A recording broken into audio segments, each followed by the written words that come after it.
হবিগঞ্জ শহরতলির পৈল উত্তরপাড়া এলাকায় আজকে একটি বীভৎস এবং মর্মান্তিক ঘটনা ঘটেছে। আপন ভাবিকে ঘরে প্রবেশ করে জবাই করে হত্যা করেছে তার দেবর। এই ঘটনাটি নিয়ে এলাকা জুড়ে বেশ চাঞ্চল্য তৈরি হয়েছে। খবর পেয়ে সদর থানা পুলিশ ঘটনাস্থলে পৌঁছে মরদেহ উদ্ধার করে ময়নাতদন্তের জন্য মর্গে পাঠায়। একই সাথে এই ঘটনার রহস্য উদ্ঘাটনের জন্য তাদের যে তদন্ত সেটি শুরু করেছে আইনশৃঙ্খলা রক্ষাকারী বাহিনী। আমরা এখানে এসে স্থানীয়দের সাথে কথা বলেছি, একই সাথে আইনশৃঙ্খলা রক্ষাকারী বাহিনীর সাথেও কথা বলেছি। তারা আমাদেরকে যেটি আমরা আসলে জানতে পেরেছি, কদর আলী এবং সেতু মিয়া তারা দুইজন আপন ভাই। কদর আলী পৈল দেবপাড়া বাজারে তিনি মুদিমালের ব্যবসা রয়েছে, তিনি ব্যবসা করেন। একই সাথে তার যে বড় ভাই সেতু মিয়া তিনিও সবজির ব্যবসা করেন একই বাজারে। আজকে তার দুই ছেলেকে নিয়ে যখন সেতু মিয়া বাজারে সবজি বিক্রির জন্য যান, তখন তার স্ত্রী আলম চান তিনি ঘরে একা ছিলেন। সন্ধ্যার দিকে তার দুই ছেলে যখন বাড়িতে ফিরে তখন তারা বাহির থেকে তালাবদ্ধ অবস্থায় পায় ঘর, এবং ঘটনাটি তারা মোবাইল ফোনের মাধ্যমে তার বাবাকে জানায়। এবং তিনি এই খবরটি পাওয়ার পরপরই দ্রুত বাড়িতে ছুটে আসেন, এবং বাড়িতে আসার পর স্থানীয় লোকজনের সহযোগিতা নিয়ে তিনি যে তালাবদ্ধ ঘর সেটিকে খুলে ভেতরে প্রবেশ করেন। এবং ভেতরে প্রবেশ করে যে দৃশ্য তিনি দেখেছেন তাতে একেবারেই তিনি অপ্রস্তুত ছিলেন।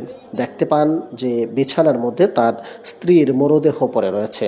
তখন তিনি চিৎকার চেঁচামেচি করে কান্নাকাটি শুরু করেন। একই সাথে তার দুটি সন্তান তারাও কান্নায় ভেঙে পড়ে।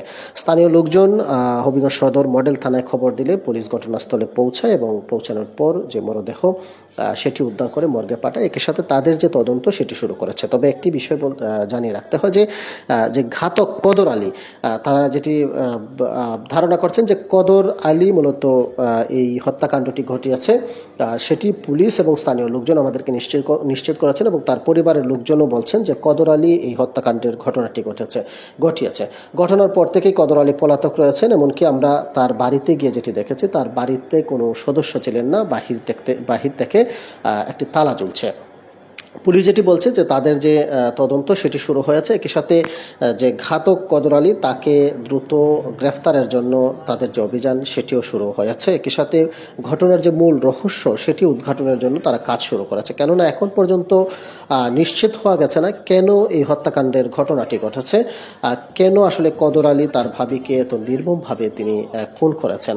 তবে পুলিশ এবং স্থানীয় লোকজন আমাদেরকে যেটি জানিয়েছেন যে প্রাথমিকভাবে তারা যেটি ধারণা করছেন যে পারিবারিক কলহের জের ধরেই এই নির্মম ঘটনাটি ঘটেছে। তবে সেটি আরও একেবারে নিশ্চিত হওয়ার জন্য তাদের যে তদন্ত সেটি শুরু হয়েছে। অন্যদিকে যদি বলতে হয় যে ঘটনার খবর পাওয়ার পরই এলাকা জুড়ে চাঞ্চল্য তৈরি হয়েছে, এবং উৎসুক গ্রামবাসী যে সেতু মিয়ার বাড়িতে ভিড় করছেন। একই সাথে এই ঘটনার পর আসলে তার স্বামী সেতু মিয়া এবং তার যে দুই সন্তান তারা একেবারেই নির্বাক হয়ে গেছেন।